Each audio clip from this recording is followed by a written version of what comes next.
तो hello guys, welcome to my YouTube channel. सबसे पहले आज हमारा टॉपिक है physics class 10th science group simple harmonic motion. तो चले इस टॉपिक को स्टार्ट करते हैं। उससे पहले आपको मैं कुछ इसकी बताता चलूँ कि आपने हमारे चैनल को सबसे पहले सब्सक्राइब और लाइक करना है। उसकी वजह ये है कि सिर्फ हम आपके लिए वीडियो बना रहे हैं और आपको भी चाहिए कि हमें लाइक और सब्सक्राइब करें। चलें, और उसे अगर आप एक सब्सक्राइब उंगली लगा देंगे तो आपको कोई फ़र्क नहीं पड़ जाएगा। चलें जी, स्टार्ट करते हैं हमारा टॉपिक सिंपल हार्मोनिक मोशन का। तो सिंपल हार्मोनिक क्या है कि मोशन आपको बेसिकली मैं समझाता चलूँ कि सिंपल हार्मोनिक मोशन बेसिकली क्या, कौन सा मोशन है। जैसे कि अब आप देखें ना कि एक पेंडुलम की हम एग्जांपल ले लेते हैं। सिंपल हार्मोनिक मोशन में एक पेंडुलम की एग्जांपल ले लेते हैं जो क्लॉक के नीचे लगी होती है। तो ये इस हिसाब से घूमती है। इस मोशन में ये जो से सिंपल हार्मोनिक मोशन की वो होती है, ये जो से इस मोशन में घूम रही थी, इस मोशन को हम क्या बोलते हैं कि ये सिंपल हार्मोनिक मोशन के उसमें जो सी है मूव कर रही है, और जो कि एक थोड़ी देर बाद स्टॉप हो जाती है। This is due to restoring force. Restoring force क्या होता है वो मैं अब इधर आके आपको आगे बताऊंगा। तो आपको सबसे पहले अपने जहन में ये रखना है कि सिंपल हार्मोनिक मोशन एक ऐसा मोशन, यानी कि पेंडुलम की एग्जांपल जहन में रखनी है कि वो मोशन है जो पेंडुलम पे हमारे पास क्लॉक पे हो रहा होता है, ट्रू एंड फ्रो मोशन हो रहा होता है। तो इसमें सबसे पहली एग्जाम्पल है motion of a mass attach to spring. जैसे कि आप एग्जाम्पल ले लें कि एक स्प्रिंग है, फॉर एग्जाम्पल ये एक स्प्रिंग है हमारे पास, इसके साथ हम एक किसी भी मास को अटैच कर देते हैं।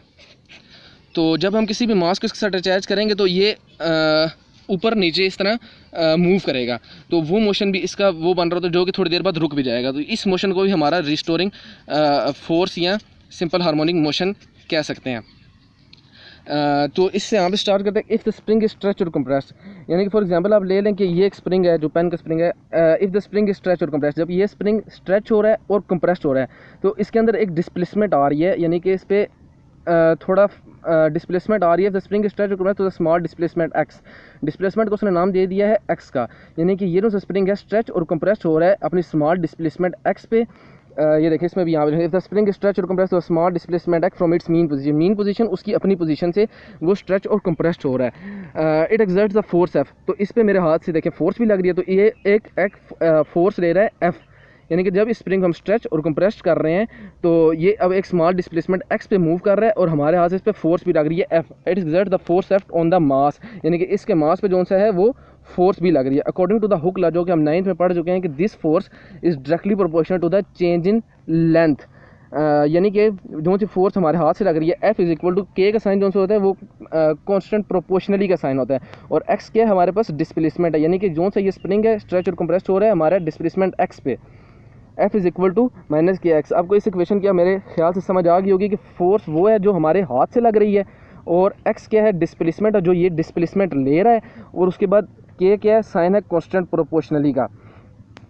अब यहाँ पे इसने देखें वही बात की, वेर ये जो बात आपको मैं बता चुका हूँ इसने नीचे वही बात की है। वेर एक्स द डिस्प्लेसमेंट, जो ये एक्स है ये डिस्प्लेसमेंट है फ्रॉम ऑफ द मास, जो मास की वजह से उस पर डिस्प्लेसमेंट जा रहा है। ये देखें इस पर डिस्प्लेसमेंट जा रहा है फ्रॉम इट्स मीन पोजीशन, अपनी मीन पोजीशन से। एंड के is the science of constant proportionally, और से के क्या है का साइन है constant proportionally called spring constant. ये सवाल भी आ सकता है कि व्हाट इज स्प्रिंग कांस्टेंट, ये आपने हाईलाइट कर लेना है। तो इस इक्वेशन को अब इसने दूसरे तरीके से लिख दिया, K is equal to minus F divide by X. इस चीज़ को आपने देखे घबराना नहीं है क्योंकि इसमें भी इसने कोई ज़्यादा खप नहीं डाली हुई। इसमें आप इधर देखें कि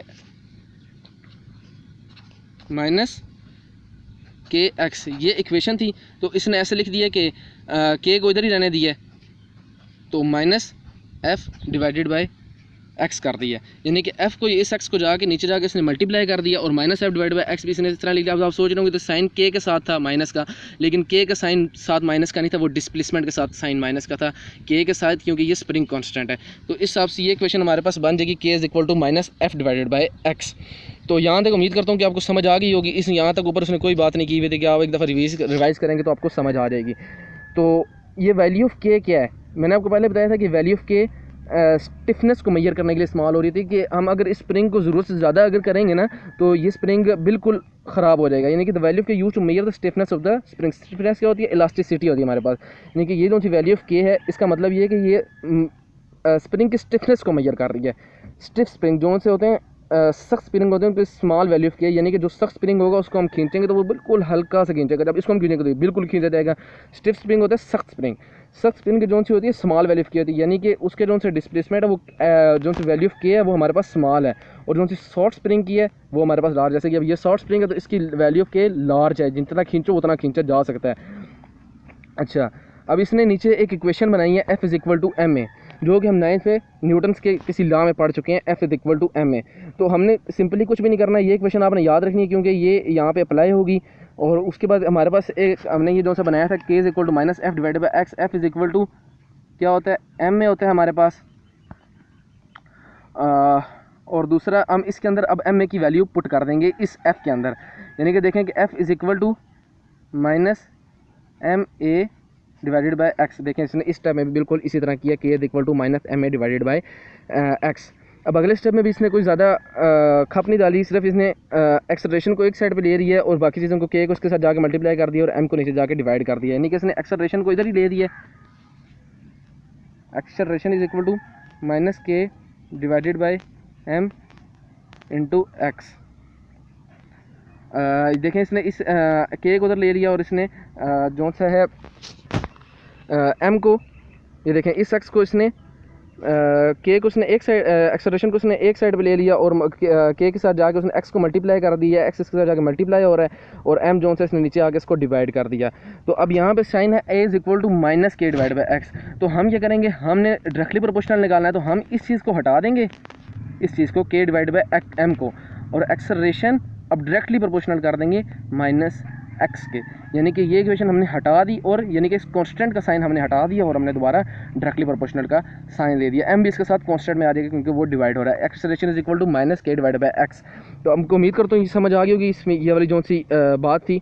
अब देखें कि it's mean the acceleration of a mass attached to a spring is directly proportional to the displacement from its mean position. जो उसने ऊपर बात की थी, यहाँ पे उसने वो बात प्रूव कर दी है कि जो सा acceleration of a mass attach to a spring के साथ अगर कोई मास अटैच है तो वो डायरेक्टली प्रोपोर्शनल क्या है, उसके डिस्प्लेसमेंट के डायरेक्टली प्रोपोर्शनल है। ये सिर्फ आपने यहाँ तक देखना है, आगे कुछ नहीं है। उसके बाद आपको मैंने एक टर्म इस्तेमाल की थी रिस्टोरिंग फोर्स की, कि जिसकी वजह से अब ये एक ख़ास टाइम के बाद एक रुक जाएगा। तो वो किसकी वजह से रुक जाएगा, वो रिस्टोरिंग फोर्स की वजह। और रिस्टोरिंग फोर्स क्या है, रिस्टोरिंग फोर्स ये डेफिनेशन भी आपने ध्यान से देखनी है। इसमें बस ये चीज़ देखनी है कि आपने इतना सा याद करना है, इफ़ द स्प्रिंग से लेके यहाँ तक और उसके बाद रिस्टोरिंग फोर्स का यहाँ तक। रिस्टोरिंग फोर्स क्या है, जो कि पुश कर रही है। अब ये देखें, इस पर आप एग्जांपल ले लें रिस्टोरिंग फोर्स की। रिस्टोरिंग फोर्स क्या है, पुश कर रही है और पुल कर रही है, पुश कर रही है और पुल कर रही है। रिस्टोरिंग फोर्स ऑलवेज पुश और पुल performing oscillatory motion. Oscillatory motion कौन सा है, वाइब्रेटरी मोशन बन रहा है, ये जो सा ऊपर नीचे बार बार हो रहा है ना, इसको वाइब्रेटरी मोशन बोलते हैं। 9th के हम चैप्टर 2 में पढ़ चुके हैं। Performing an oscillatory motion towards its mean position, अपने मीन पोजीशन से जो सा रिस्टोरिंग फोर्स बनानी। तो इस डेफिनेशन में कोई खास बात नहीं थी, अब दोबारा देख लें एक दफ़ा। रिस्टोरिंग फोर्स क्या है, ऑलवेज पुश और पुल परफॉर्मिंग ऑक्सीलेटरी मोशन, ये बार बार क्या बन रहा है, ये ऑक्सीलेटरी मोशन बन रहा है टूवर्ड्स इट्स मीन पोजीशन, अपने मीन पोजीशन से। उसके बाद